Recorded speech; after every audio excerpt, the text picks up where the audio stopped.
आज के अतिथि मित्रों, इस कार्यक्रम में हम समय समय पर आपकी भेंट वरिष्ठ जनों से, तमाम उद्योगपतियों से, डॉक्टरों से और अपने अपने क्षेत्र के जो विशेषज्ञ हैं उससे करवाते ही रहते हैं। और आज इसी क्रम में हमने आमंत्रित किया है डॉक्टर टी सेंथिल शिवा सुब्रमण्यम जी को, जो कि वरिष्ठ वैज्ञानिक हैं, वैज्ञानिक सलाहकार हैं, तकनीकी विशेषज्ञ हैं, डिजिटल मैनेजमेंट एक्सपर्ट हैं और भी तमाम सारी विधाओं में इनको महारत हासिल है। और इस समय आप एक निजी विश्वविद्यालय से जुड़े हुए हैं। सबसे पहले तो हम सुब्रमण्यम जी आपका अपने स्टूडियो में स्वागत करते हैं। नमस्कार। Thank you sir. नमस्कार सर। सुब्रमण्यम जी ने तमाम सारे फील्ड्स में देश विदेश के तमाम देशों में शोध और मैनेजमेंट, इनसे जुड़ी जो संस्थाएं हैं उनसे आप जुड़े हुए हैं और आपने विभिन्न फील्ड्स में, चाहे वो फाइबर ऑप्टिक्स हो, ग्रीन हाइड्रोजन एनर्जी सिस्टम हो या प्लाज्मोनिक हाइड्रोजन गैस सेंसर हो, इसके अलावा हाइड्रोजन फ्यूल्ड ई बाइक, डिजिटल स्पायरोमीटर, बहुत सारे फील्ड्स में काम किया है, तमाम सारे इनोवेशंस किए हैं। तो आज हम चर्चा करेंगे आपसे, आपके बातचीत करेंगे, आपके व्यक्तित्व के ऊपर चर्चा करेंगे और आपने इन फील्ड्स पर जो भी काम किया है उसके बारे में हम अपने श्रोताओं को जानकारी देना चाहेंगे। तो सबसे पहले तो हम चाहते हैं कि आप हमारे श्रोताओं को बताएं कि आप अपने बारे में, अपनी शिक्षा दीक्षा के बारे में कैसे, कहाँ, यहाँ इस मुकाम तक पहुंचे। Thank you so much for the wonderful opportunity sir. मैं तमिलनाडु में तिरुनेलवेली डिस्ट्रिक्ट को बिलोंग करता हूँ बेसिकली, और स्कूलिंग और कॉलेज बीएससी फिजिक्स मैंने सेंट जेवियर्स कॉलेज तिरुनेलवेली में किया था। उसके बाद MSc physics Dayalbagh university, deemed university Dayalbagh Agra में किया और उसके बाद एमएससी का जो प्रोजेक्ट था मैं आईआईटी दिल्ली में फाइबर ऑप्टिक करंट सेंसर में मेरे को मौका मिला है, अपॉर्चुनिटी मिला है। वहाँ पे प्रोफेसर चंद्रशेखर आईआईटी दिल्ली में होलोग्राफिक लेबोरेटरी में मैंने काम किया है। और एमएससी के बाद मुझे एक्सपीरियंस चाहिए था, रिसर्च एक्सपीरियंस, इसलिए मैंने आईआईटी दिल्ली में मेरे को प्रोजेक्ट एसोसिएट अपॉर्चुनिटी मिला था। और प्रोजेक्ट करते हुए मैंने GATE graduate aptitude test in engineering GATE exam physics के लिए मैंने तैयारी की थी। और उसके बाद फिर मैंने गेट एग्जाम में 1997 में फिजिक्स में क्वालिफाई किया था, ऑल इंडिया रैंक 140 बेसिकली। क्या बात है, बहुत खूब। Thank you very much sir. और उसके द्वारा जो है एमएचआरडी फेलोशिप के द्वारा मैंने एमटेक एंड आईआईटी दिल्ली में मैंने ज्वाइन किया था 1997-1998 में। और एमटेक के बाद फिर मैंने इंडस्ट्री में 6 इयर्स काम किया है। और उसके बाद 2007 में मैंने Hindustan college of science and technology Sharda group में as a senior lecturer join किया। और I always use to have a passion to excel in my field, keep on learning, keep on moving, keep on growing. और in 2009, I got the opportunity to work in a Boeing project in IIT Kanpur under Professor Nishchal Kumar Verma of IIT Kanpur. In 2012, I registered for my PhD in plasmonic hydrogen gas sensing at IIT Delhi as a part-time student. बहुत खूब, बहुत खूब। Thank you very much, sir. और इस समय तो वैसे भी हाइड्रोजन की बात कर रहे हैं, हाइड्रोजन एनर्जी की बात कर रहे हैं, हाइड्रोजन ऊर्जा की बात कर रहे हैं और सरकार भी इसके ऊपर काफी जोर दे रही है। तो मैं अभी आपके प्रोफाइल में देख रहा था कि आपने हाइड्रोजन एनर्जी सिस्टम के बारे में भी काफी काम किया है, ग्रीन एनर्जी के बारे में काफी काम किया है, तो इसके बारे में हमारे श्रोताओं को बताइए। हाँ जी। So my source of inspiration started from my PhD when I was doing 2012 at hydrogen gas sensing. I was having very keen interest to analyze, to research, do research in hydrogen gas sensing, which was supported by a project, DRDO supported project था basically. और 2020 में मेरा project complete हुआ था IIT Delhi में PhD, और उसके बाद मैंने इनोवेशन स्टार्ट किया है। उस बेस जो मिला था मुझे हाइड्रोजन गैस सेंसिंग का जो पीएचडी में, उस बेसिस को लेकर मैंने हाइड्रोजन ई बाइक जो कॉन्सेप्ट मैंने डेवलप किया था और इंडस्ट्रियल डिजाइन पेटेंट भी मैंने फाइल किया था। ये जो आपका जो पीएचडी ये हाइड्रोजन गैस के ऊपर है, हाइड्रोजन गैस सेंसिंग पे प्लाज्मोन टेक्नोलॉजी बेस्ड पे हाइड्रोजन गैस सेंसिंग था और डीआरडीओ सपोर्टेड प्रोजेक्ट था। और आईआईटी दिल्ली और डीआरडीओ जॉइंटली मेरा रिसर्च वर्क के लिए पेटेंट फाइल किया था और पेटेंट पब्लिश भी हो गया था। Thank you very much sir. और उसके बाद फिर मेरा जो पीएचडी का जो जर्नल पब्लिकेशन है उसमें भी मेरे इंटरनेशनल जर्नल आरएससी एडवांसेस में मेरा हाइड्रोजन गैस सेंसिंग में पब्लिश हुआ था। उस बेसिस को लेकर मैंने हाइड्रोजन ई बाइक मैंने पेटेंट, इंडस्ट्रियल डिजाइन पेटेंट मैंने फाइल किया था, वो ग्रांट हुआ था। और मैंने सोचा था जब मैंने इनोवेशन किया था और पेटेंट फाइल किया था और that should serve the purpose of the nation और इस सोसाइटी को पहुंचना चाहिए था जो भी इनोवेशन हम लोग कर रहे हैं। निश्चित रूप से जो भी टेक्नोलॉजी है वो आम आदमी तक पहुंचनी चाहिए। हाँ जी। तो उस बेसिस को लेकर, उस विजन को लेकर मैंने जो है IIT दिल्ली में foundation for innovation and technology cancer करके एक industry interface IIT Delhi department में है, उनको मैंने अप्रोच किया था और उन्होंने मेरे प्रपोजल को एक्सेप्ट किया था, एक्नॉलेज किया था और उस प्रपोजल को लेकर उन्होंने इंडस्ट्री पार्टनर उन्होंने ढूंढा है और कम्युनिटी एनर्जी हैदराबाद में कम्युनिटी एनर्जी करके लिथियम आयन बैटरी में एक्सपर्ट्स हैं, AMSME स्टार्टअप है, वो अभी हाइड्रोजन डोमेन पर शुरुआत करी है उन्होंने और उस कम्युनिटी एनर्जी ने मेरा हाइड्रोजन बाइक को उन्होंने चूज किया है और जो मेरा हाइड्रोजन बाइक है वो टेक्नोलॉजी का आंसर हो गया है कम्युनिटी एनर्जी पे बेसिकली। अभी आपने बात की कि हाइड्रोजन एनर्जी की बाइक के बारे में, तो हम लोग भी चर्चा सुनते हैं कि हाइड्रोजन फ्यूल से चलने वाली गाड़ियां आने की संभावनाएं हैं, इसके ऊपर बात हो रही है और कई देशों में आ भी रही है। हाँ जी। तो ये जो हाइड्रोजन एनर्जी सिस्टम ये कैसे काम करता है ये फोर व्हीलर या टू व्हीलर के लिए? जो हाइड्रोजन ग्रीन हाइड्रोजन और हाइड्रोजन का जो सिस्टम है, अगर मेरा हाइड्रोजन बाइक को अगर आप एग्जांपल लेंगे तो हाइड्रोजन जो है easily stored in metal hydride form में स्टोर किया जाएगा बेसिकली और जो मेटल हाइड्राइड कैनिस्टर्स हैं वो कनेक्ट होते हैं फ्यूल सेल में और फ्यूल सेल वो जो है मोटर में कनेक्ट होते हैं और जो हाइड्रोजन एनर्जी जो है फ्यूल सेल को कन्वर्ट करके और energy is converted into electricity और उसके द्वारा जो है हाइड्रोजन बाइक जो है आप मूविंग स्टेट में रहेंगे बेसिकली। ये जो साइकिल है वो बेसिकली अर्बन रोड्स में भी, रूरल रोड्स में भी, टेरेन्स में भी, काफी तमाम जो प्लेसेस है रगड रोड्स में भी ये चलने का फ्लेक्सिबिलिटी है हाइड्रोजन बाइक है बेसिकली।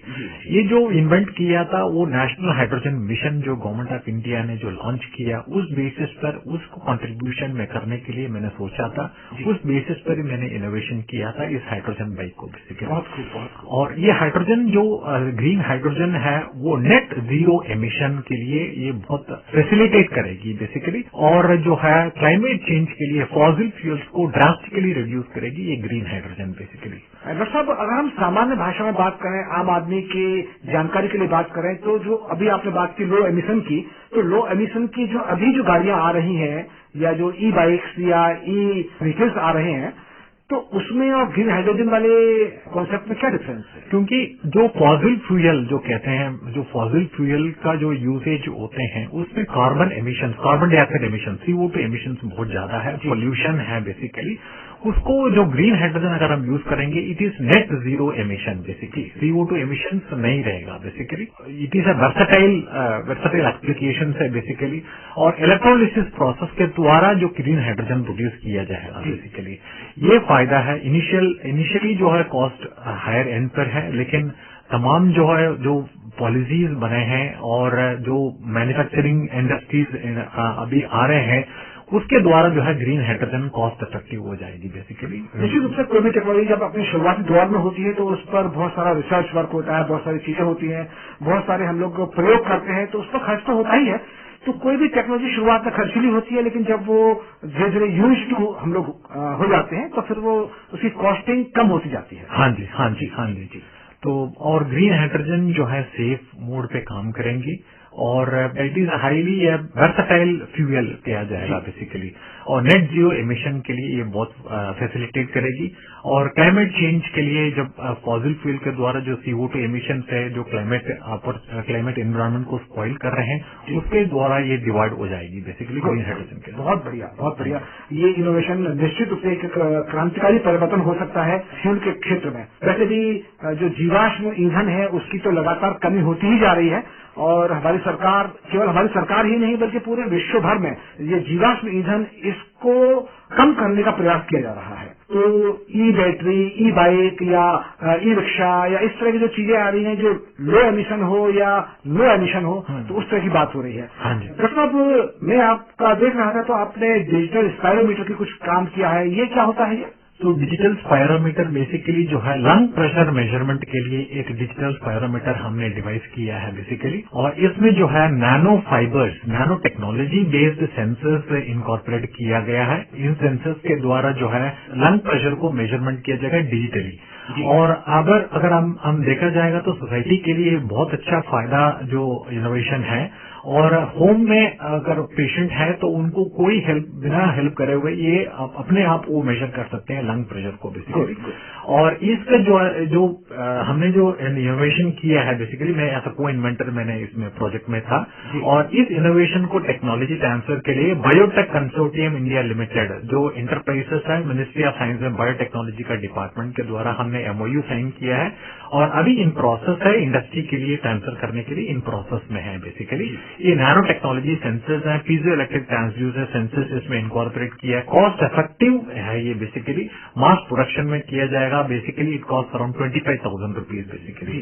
तो एक कॉमन मैन भी अफोर्ड कर सकते हैं इस टेक्नोलॉजी को बेसिकली। निश्चित रूप से जब तक टेक्नोलॉजी कॉमन मैन की रीच में नहीं होगी तब तक उसका कोई बहुत अच्छा या बहुत ज्यादा लाभ नहीं होता है। हाँ जी, हाँ जी, जी जी हाँ जी। ये फाइबर ऑप्टिक्स के बारे में भी आपके कुछ पेपर्स में मैं देख रहा था, तो ये फाइबर ऑप्टिक्स में आपका क्या काम है? मैंने जो एमएससी प्रोजेक्ट किया था fibre optic current sensor. Normally जो हमारा कन्वेंशनल करंट सेंसिंग जो टेक्नोलॉजीज है वो इलेक्ट्रिकल और इलेक्ट्रॉनिक बेस्ड टेक्नोलॉजीज है। तो मैंने जो यूज किया था अराउंड 1996 में प्रोफेसर चंद्रशेखर जी के अंडर में आईआईटी दिल्ली में मैंने काम किया था, उस टेक्नोलॉजी थ्रू फाइबर ऑप्टिक को प्रिंसिपल को यूज करके how we can measure the current, high voltage line में जो करंट जाते हैं, और फाइबर ऑप्टिक्स में जो फायदा है दैट नॉन कॉन्टैक्ट मेजरमेंट है बेसिकली, तो कॉन्टैक्ट में नहीं रहेंगे, और फाइबर ऑप्टिक्स को जो हाई ट्रांसमिशन वोल्टेज लाइन है उसको राउंड आउट करेंगे बेसिकली। जब इलेक्ट्रिसिटी पास होगा इलेक्ट्रिक लाइन में, वो मैग्नेटिक फ्लक्स जनरेट होती है, उस मैग्नेटिक फ्लक्स के द्वारा जो लाइट, जो फाइबर ऑप्टिक्स में जो लेजर लाइट जाएगी, उस लेजर लाइट को इन्फ्लुएंस करेंगे, उस लेजर लाइट के द्वारा जो है light is converted into current sensor basically, current में कन्वर्ट किया जाएगा।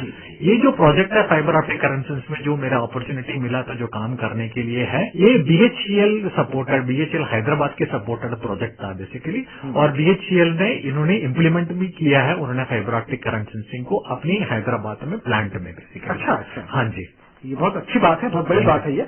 और निश्चित रूप से ये जो इनोवेशंस हैं यही प्रोग्रेस देते हैं साइंस को। हाँ जी, हाँ जी, हाँ जी। तो नाउ फाइबर ऑप्टिक्स का जो बहुत वर्सेटाइल एक्सपीरियंस है, वर्सेटाइल एप्लीकेशन है बेसिकली, और हाई बैंडविड्थ है बेसिकली, और electromagnetic interferences, immune to electromagnetic interference हम कह सकते हैं, इलेक्ट्रोमैग्नेटिक इंटरफेरेंस से दूर है बेसिकली इस टेक्नोलॉजी। आपने इंस्ट्रूमेंटेशन में बहुत सारा काम किया है, डिजिटल टॉयज के बारे में आपने एमएसएमई के माध्यम से बहुत कुछ काम किया है। हाँ जी। ये डिजिटल टॉयज का क्या फंडा है, क्या है? हमारा जो गवर्नमेंट ऑफ इंडिया है टॉयज इंडस्ट्रीज को प्रमोट करने के लिए जो है स्कीम्स उन्होंने लॉन्च किए हैं, और उसके द्वारा जो है एमएसएमई क्लस्टर्स में 40 क्लस्टर्स कह सकते हैं, उन्होंने जो क्लस्टर्स में उन्होंने टॉयज बनाए हैं, वुडन टॉयज है, सॉफ्ट टॉयज है, फ्लश टॉयज है, और इस तरीके से जो टॉयज बने हैं, और इंडिया में मैन्युफैक्चरिंग करने के लिए जो टेक्नोलॉजीज हैं, एडवांस टेक्नोलॉजीज है, आर्टिफिशियल इंटेलिजेंस टेक्नोलॉजी हो गया, इंटरनेट ऑफ थिंग्स टेक्नोलॉजी और सोलर टेक्नोलॉजीज, इसके द्वारा यूज करके हम how we can make the digital toys, digital toys हम कैसे बना सकते हैं। इस डिजिटल टॉयज में अगर हम कैमरा फिट कर लिया, अगर एक बच्चा अगर टेरेस में जा रहे हैं बेसिकली, उस टेरेस में अगर बच्चा टॉयज को यूज कर रहे हैं, और we can prevent the accidents basically, उसके द्वारा कैमरा कैप्चर करेगी, और उसमें जीपीएस ट्रैकर हम अटैच कर लिया है, तो हम अपनी मोबाइल से, अपने स्मार्टफोन से ट्रैप कर सकते हैं हमारा बच्चा कहाँ पे यूज हो रहा है, कहाँ पे जा रहे हैं, ये ट्रैप कर सकते हैं। ये टेक्नोलॉजी का फायदा है। और आर्टिफिशियल इंटेलिजेंस टेक्निक्स में अगर हम लोग देखे जाएंगे तो बच्चे जो है टॉयज में बात कर सकते हैं, वॉइस रिकग्निशन सिस्टम के बेसिस पर टॉयज जो है बच्चों से बात करेंगे। इस तरीके से इंटरेक्टिव वे ऑफ लर्निंग भी हम प्रमोट कर सकते हैं डिजिटल टॉयज के थ्रू। जहाँ तक बात होती है डिजिटल टॉयज की, तो इस फील्ड में अभी बहुत कम काम हुआ है, और आपके इनोवेशन से यहाँ पर बहुत सारी संभावनाएं हो सकती हैं। हाँ जी। लेकिन जहाँ तक ये बात है कि अगर टॉयज की बात करें तो टॉयज का मार्केट बहुत बड़ा है, और इस फील्ड में हमारे देश के लिए बहुत सारी संभावनाएं हैं, क्योंकि अभी तक मोस्टली टॉयज, अच्छी टॉयज बाहर से मंगाते हैं इनको, तो निश्चित रूप से हमारी जो विदेशी मुद्रा है, हमारा जो फॉरेन मनी है, जो फॉरेन एक्सचेंज है, वो भी बाहर जाता है। तो इस बारे में बहुत कुछ क्रांतिकारी परिवर्तन लाया जा सकता है, बशर्ते इस टेक्नोलॉजी को थोड़ा सा रीच में आ जाए, अभी जो नेशनल सेमीकंडक्टर मिशन लॉन्च हुआ गवर्नमेंट ऑफ इंडिया के द्वारा, तो सेमीकंडक्टर छोटे छोटे सेमीकंडक्टर चिप्स जो है मैन्युफैक्चर किया जा रहे हैं बेसिकली, और उसके द्वारा जो है एक कंपनी में करना चाह रहा हूँ, टेक्सरा इलेक्ट्रॉनिक्स जो ग्रेटर नोएडा में है, तो सेमीकंडक्टर मैन्युफैक्चरिंग यूनिट उन्होंने इंस्टॉल किए हुए हैं। उन्होंने जो प्लान किए हैं सेमीकंडक्टर डिजिटल टॉयज मैन्युफैक्चर करने के लिए, वो उन्होंने प्लान भी कर रहे हैं बेसिकली, सेमीकंडक्टर चिप्स यूज करके मैन्युफैक्चर करने के लिए प्लान कर रहे हैं। इसके द्वारा बहुत सारे एमएसएमईज हैं, बहुत सारे स्टार्टअप्स हैं, और जो एमएसएमई के जो स्टार्टअप्स जो इंडस्ट्रीज हैं वो अभी टॉयज में करना चाह रहे हैं, कर रहे हैं, और I think that is a big achievement for India in the digital toys industry also. Of course, निश्चित रूप से, और ये बहुत बड़ी उपलब्धि होगी। और वैसे भी हमारी सरकार की जो चाहत है, सरकार की जो उनकी मंशा है कि मेक इन इंडिया, हाँ जी, मेक इन इंडिया को हम बढ़ावा दें और इसी को प्रमोट करें एमएसएमई के माध्यम और से। डिजिटल इंडिया का भी, डिजिटल इंडिया को भी प्रमोट कर रहे हैं हम डिजिटल टॉयज के द्वारा डिजिटल इंडिया को भी हम प्रमोट कर रहे हैं, मेक इन इंडिया और Atmanirbhar Bharat. We can say that Atmanirbhar Bharat, vocal for local basically. हम इंडिया में इंडिजिनस टॉयज डेवलप कर रहे हैं और हम चाहते हैं that we are self reliant in every individual product and every individual technology also basically. जो हम लोग बात कर रहे हैं वोकल फॉर लोकल और एमएसएमई के माध्यम से जो तमाम हमारे जो छोटे सीमांत और लघु मध्यम जो उद्योग हैं, उद्योग धंधे हैं, उनको प्रमोट करने के लिए इन सब चीजों की बहुत जरूरत है। हाँ जी, अभी जो है स्कूल लेवल पर जो है हम देखा जाएगा तो अटल टिंकरिंग लैब नीति आयोग में उन्होंने एस्टैब्लिश किए हैं, और छोटे लेवल पर स्टूडेंट्स 6th क्लास स्टूडेंट से लेकर 12th क्लास स्टूडेंट्स तक अटल टिंकरिंग लैब के द्वारा बच्चों को ट्रेनिंग किया जा रहे हैं, और छोटे छोटे इलेक्ट्रॉनिक्स में रोबोटिक्स बनाने के लिए बेसिकली, और 3D प्रिंटिंग टेक्नोलॉजीज डेवलप करने के लिए, 3D मॉडल्स डेवलप करने के लिए बच्चों को ट्रेनिंग किए जा रहे हैं बेसिकली। उसके द्वारा जो है अभी से जो है बच्चों को माइंड में जो है एंटरप्रेन्योरियल स्पिरिट जो है डेवलप किया जा रहा है बिल्कुल, और स्टार्टअप को कल्चर भी स्कूलिंग लेवल पर किया जा रहा है। और in fact I would like to say that जो है बच्चों को जो है प्रोग्राम है नेशनल इनोवेशन फाउंडेशन गुजरात में है, उसके द्वारा जो है हर साल जो है बच्चों को जो है इनोवेशंस को डिस्प्ले करने के लिए एक program department of science and technology उन्होंने लॉन्च किए हैं। उसके द्वारा डीएसटी इंस्पायर कैम्प के द्वारा जो है बच्चों को इनोवेशंस को प्रमोट कर रहे हैं गवर्नमेंट ऑफ इंडिया, और उसके द्वारा जो है बच्चों को अपने अपने प्रोडक्ट्स को, अपने अपने प्रोजेक्ट्स को डिस्प्ले कर रहे हैं एग्जीबिशन पे, नेशनल लेवल और डिस्ट्रिक्ट लेवल एग्जीबिशन पे। उस बच्चों को भी पेटेंट भी उन्होंने गवर्नमेंट ऑफ इंडिया ने फैसिलिटेट किया पेटेंट करने के लिए। उस पेटेंट के द्वारा भी हम लोगों का बच्चों को इनकलकेट कर रहे हैं, पेटेंट छोटे छोटे बच्चों से हम इनकलकेट कर रहे हैं, इनोवेशन कैसा होता है, पेटेंट कैसा होता है करके हम लोग एंटरप्रेन्योरियल स्पिरिट भी हम डेवलप कर रहे हैं बेसिकली गवर्नमेंट ऑफ इंडिया। ये बहुत ही अच्छी बात है, और निश्चित रूप से अगर हम स्कूलिंग के दौरान ही बच्चों में ये वाली फीलिंग्स, जो साइंटिफिक अप्रोच की फीलिंग है या जो इनोवेशन की फीलिंग है, उसको डेवलप कर पाए तो ये बहुत बड़ी बात होगी। हाँ जी, इनफैक्ट कॉलेज लेवल पर भी सर मैं आपको हमली मेंशन करना चाह रहा हूँ, कॉलेज लेवल पर एमएसएमई इंक्यूबेशन सेंटर्स बेसिकली, और Uttar Pradesh startup, Uttar Pradesh IT startup है, Uttar Pradesh IT startup policy के द्वारा जो है Uttar Pradesh government of India, Uttar Pradesh government भी इंक्यूबेशन सेंटर्स डेवलप किए हैं across Uttar Pradesh state colleges में। उसके द्वारा भी बच्चों को कॉलेज लेवल पर इनोवेशन को प्रमोट कर रहे हैं, इनोवेशन के द्वारा पेटेंट को प्रमोट कर रहे हैं। इनफैक्ट अभी लॉन्च हुआ था जो आजादी का अमृत महोत्सव पे national innovation patent mission, NIPM कहते हैं बेसिकली, इसके द्वारा बहुत सारे कॉलेजेस में गवर्नमेंट ऑफ इंडिया ने फैसिलिटेट किया पेटेंट को, अवेयरनेस को क्रिएट करके, पेटेंट को, नॉलेज को क्रिएट करके इस तरीके से प्रमोट किया गया है बेसिकली कॉलेज लेवल पर और बच्चों के लेवल पर भी। आपकी बात बिल्कुल ठीक है कि जब हम लोग इस तरह की बात स्कूलिंग के लेवल से ही शुरू करते हैं तो बेहतर होता है कि हम केवल नौकरी के पीछे नहीं भागना है, हमको एंटरप्रेन्योर बनना है, हमको नौकरी देने वाला बनना है, उद्यमी बनना है, यानी कि हम लोगों के लिए रोजगार क्रिएट कर सकते हैं। हाँ जी, हाँ जी, जी, जी। तो इस बारे में एमएसएमई बहुत अच्छा काम कर रहा है गवर्नमेंट ऑफ इंडिया के निर्देशानुसार, और उसमें आप जैसे लोग बहुत बेहतर बल्कि बेहतरीन कर रहे हैं। Thank you very much sir for wonderful opportunity, और मैं चाहता हूं that I wanted to thank my institution and my family, my friends, my mentors for inculcating in me the passion, मेरे अंदर में पैशन उन्होंने क्रिएट किए हैं। तो आपका ये पैशन क्रिएट कैसे हुआ, जरा हमारे श्रोता को ये बताएं। हाँ जी, मैं 2007 में सर मैं जब कॉलेज में ज्वाइन किया था, उस समय मैंने अपॉर्चुनिटीज ढूंढ रहा था, कैसे कैसे अपॉर्चुनिटीज मैं खुद क्रिएट कर सकता हूँ बेसिकली। उसके द्वारा इन 2007 में जो है EDI Gujarat, entrepreneurship developmental institute of Gujarat करके एंटरप्रेन्योरशिप के लिए डेडिकेटेड इंस्टीट्यूट है जी। तो उन्होंने जो है फैकल्टी डेवलपमेंट प्रोग्राम कंडक्ट किया था, हर कॉलेजेस में कंडक्ट कराते हैं एंटरप्रेन्योरशिप को प्रमोट करने के लिए।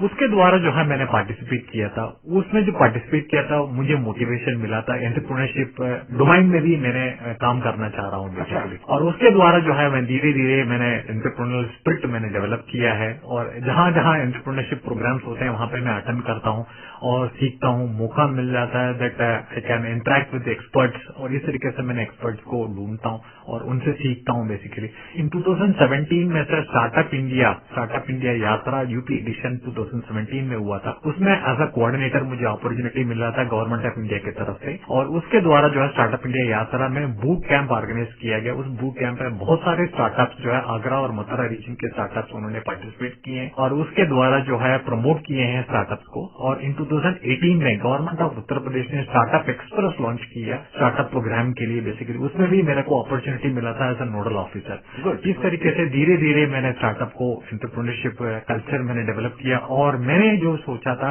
That I should transform my knowledge and my skills to my students also basically. इसके द्वारा जो है सोच है आपकी। Thank you very much sir. और मैंने जो है बच्चों को ट्रेनिंग दिया, कॉलेज में ट्रेनिंग किया है, और MSME प्रोग्राम्स में भी मेरे को अपॉर्चुनिटी मिला था MSME के प्रोग्राम के थ्रू इंडस्ट्रीज में टॉक देने के लिए और स्टार्टअप्स के प्रमोट करने के लिए। इस तरीके से अपॉर्चुनिटी मुझे मिला था, इसके द्वारा जो है मैंने अपने स्किल्स भी नॉलेज भी डेवलप किया है सर बेसिकली। मैं देख रहा था कि आपके कुछ इनोवेशंस हैं, आपके मेकिंग टूल्स में कुछ आपने इनोवेट किया है, बहुत कुछ अच्छा कुछ करने की कोशिश की है कि आप एक ही चीज में आपने 4-5 चीजों को जोड़ा हुआ है, वो कैसे आपके मन में आइडिया आया? सर मैंने 21-22 के में तो एक इंडस्ट्री विजिट किया था गुरुग्राम में, ग्रॉस टूल्स करके मैंने इंडस्ट्री विजिट किया था। उस इंडस्ट्रीज में मेरे को अपॉर्चुनिटी मिला था, उन्होंने ग्रॉस टूल्स जो कंपनी है इंडियन कंपनी है, और उन्होंने टूल्स में बहुत सारे इन्वेंशन किए हैं। उस इंडस्ट्री को मैंने विजुअली देखा है, और विजुअली देखा तो मैंने सोचा था एक tool, why can not I invent a tool actually.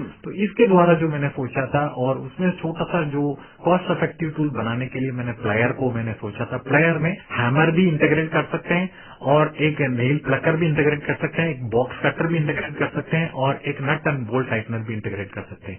इस तरीके से मैंने जोड़ के मैंने एक टूल इन्वेंट किया था। उस टूल को मैंने पेटेंट फाइल किया था, और पेटेंट ग्रांट भी हो गया है। अभी जो है foundation for innovation and technology transfer IIT Delhi है, उनके थ्रू मैंने टेक्नोलॉजी ट्रांसफर के लिए एक ऑलोक टूल्स करके इंडस्ट्री को उन्होंने शो किया इंटरेस्ट। और मैं चाहता हूं दैट, मैं सोचता हूं that whatever inventions we do that should reach the common man, that should reach the development of the nation, that reach the development of the society also basically. निश्चित रूप से जो भी इन्वेंशन किए जाए या जो भी इन्वेंशन हो, तो उसका उद्देश्य यही होना चाहिए कि वो आम आदमी तक पहुंचे। हाँ जी, उसका फायदा आम आदमी को मिले, आम लोगों के रीच तक पहुंचे, और कॉस्ट इफेक्टिव हो। हाँ जी, हाँ जी, हाँ जी। तो ये मेरा बैकग्राउंड था। इस तरीके से मैंने बहुत सारी चीज को मैं ऑब्जर्व करता हूँ, और मैं बातचीत करता हूँ, एक्सपर्ट से बात करता हूँ, मैं खुद बात करता हूँ, इसको मैंने इन्वेंट करना चाह रहा हूँ, और इसको फायदा क्या है, और इसका कॉस्ट इफेक्टिव कैसे बना सकते हैं। इस तरीके से मैं डिस्कस करता हूँ, मेरे फ्रेंड से डिस्कस करता हूँ, मेरी फैमिली से डिस्कस करता हूँ, और मेरे को आइडिया जनरेशन मिलते हैं।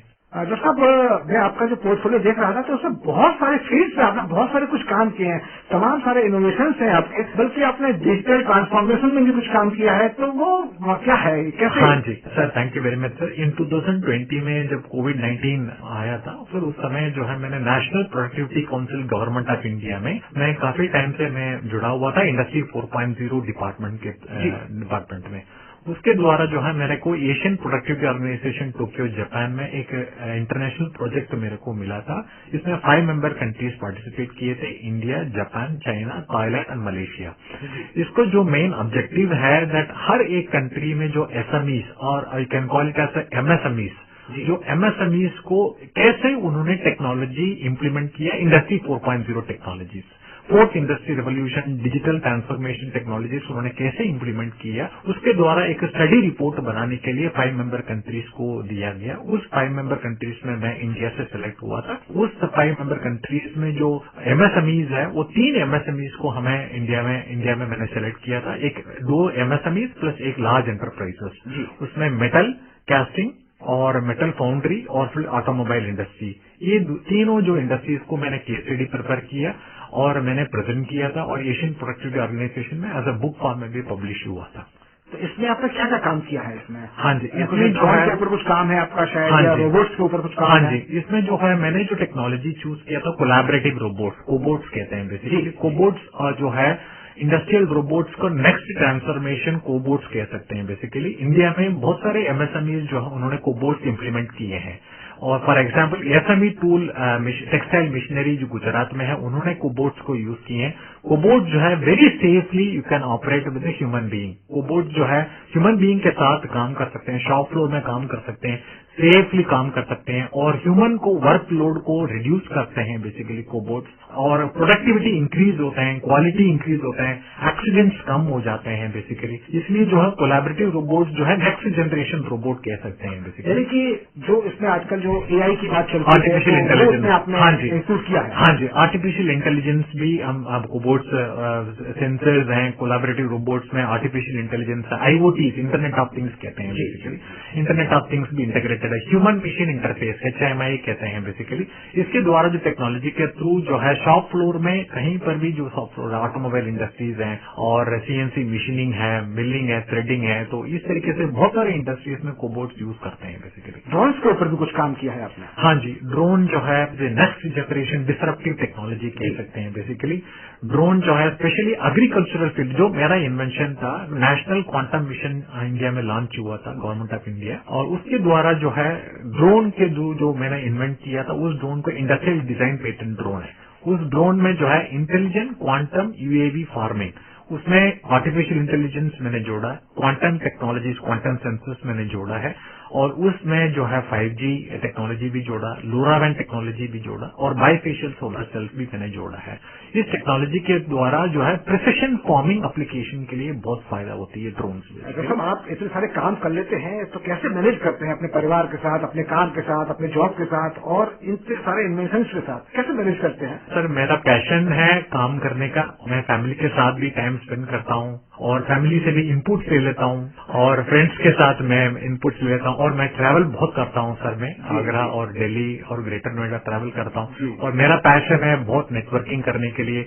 बहुत सारी चीज मैं बहुत लोगों से मिलता हूँ और बहुत लोगों से मैंने सीखता हूँ मैं, और मेरे नॉलेज भी मैं शेयर करता हूँ बेसिकली। ये बहुत अच्छी बात है। और आगे आपकी क्या योजनाएं हैं? क्या क्या आपने प्लानिंग की, क्या क्या सोचा है, आगे क्या सोचा है आपने? जो भी मैंने इन्वेंशंस किए हैं, और मैं जो है मेरी बच्चियों को, जो स्टूडेंट्स को है, उनको मैं प्रमोट करना चाह रहा हूँ। बिकॉज जो है पेटेंट के बारे में जो नॉलेजेस हैं, बहुत स्टूडेंट्स के नॉलेज में पहुंचने के लिए उनको पेटेंट, किस तरीके से पेटेंट्स है, क्या क्या डिफरेंट टाइप ऑफ पेटेंट्स है, अगर पेटेंट उनके पास आइडिया है, उनको कैसे स्टार्टअप में कन्वर्ट कर सकते हैं, कैसे इंक्यूबेट कर सकते हैं, कैसे एंटरप्रेन्योर बन सकते हैं, और उसके द्वारा जो है अपने इनोवेशंस को टेक्नोलॉजी कैसे ट्रांसफर कर सकते हैं इंडस्ट्री में। इसके द्वारा जो है मेरा विजन, जो है मेरा गोल है, इस तरीके से मैं प्रमोट करना चाह रहा हूँ बच्चों के थ्रू। अभी तक आपके तमाम कंट्रीज हैं और तमाम इंस्टीट्यूट्स हैं, तमाम ऑर्गेनाइजेशन हैं, उनके साथ भी कुछ MOU हुए हैं? मैंने जो है कॉलेज में इनिशिएटिव लिया था, काठमांडू यूनिवर्सिटी नेपाल में ग्रीन हाइड्रोजन जो मिशन लॉन्च हुआ था, नेशनल हाइड्रोजन ग्रीन मिशन, और उसको प्रमोट करने के लिए, उसको फैसिलिटेट करने के लिए इंटरनेशनल लेवल पर काठमांडू यूनिवर्सिटी नेपाल में ग्रीन हाइड्रोजन के द्वारा MOU साइन किया था, और ग्रीन हाइड्रोजन को रिसर्च को प्रमोट करने के लिए हमने कोलैबोरेट कर रहे हैं हम काठमांडू यूनिवर्सिटी के साथ basically. I am thankful to the government of India for giving lot of support and enormous support for launching the green hydrogen mission basically sir. जी जी जी। आपके पेटेंट कितने हो चुके हैं लगभग अभी तक? सर, मुझे 4 इंडस्ट्रियल डिजाइन पेटेंट्स है। एक हाइड्रोजन मिशन के लिए लॉन्च करने के लिए हाइड्रोजन बाइक है, स्मार्ट हैंड टूल है, ड्रोन है, फिटनेस ट्रेनर है बेसिकली सर। जी जी जी। आगे क्या उम्मीद करते हैं इस फील्ड में? मैं और भी इन्वेंशंस करना चाह रहा हूँ ताकि सोसाइटी को मैं देना चाह रहा हूँ। एज अ कॉमन मैन जो है उसको इनोवेशंस को यूज कर सकते हैं। Affordability, self sustainability, vocal for local, Atmanirbhar Bharat, digital India को प्रमोशन करने के लिए मैं I am very keen to promote the Atmanirbhar Bharat, vocal for local, digital India programme basically and startup India also. हम भी यही उम्मीद करते हैं, बल्कि आशा करते हैं, बल्कि विश्वास करते हैं कि आप अपने विजन में, अपने मिशन में पूरी तरह से कामयाब होंगे। ईश्वर आपको सफलता जरूर प्रदान करेगा। बस आप यूं ही लगे रहिए, लगे रहिए, लगे रहिए। Thank you very much, sir. I am thankful to my institution. I am thankful to All India Radio for giving me such a wonderful opportunity to share my experiences, मेरी knowledge और मेरी skills। और skill India में भी मेरा contribution है। Skill India में भी मैं कंट्रीब्यूट कर रहा हूँ, स्किल इंडिया प्रोजेक्ट्स भी। और जो इस प्रोग्राम के द्वारा जो है स्टूडेंट्स को मैं प्रमोट करना चाह रहा हूँ। और I wanted to send a message that innovation can happen at any time, any challenges. Every problem statement can be converted into an innovation. Thank you, thank you, thank you, thank you very much. Okay.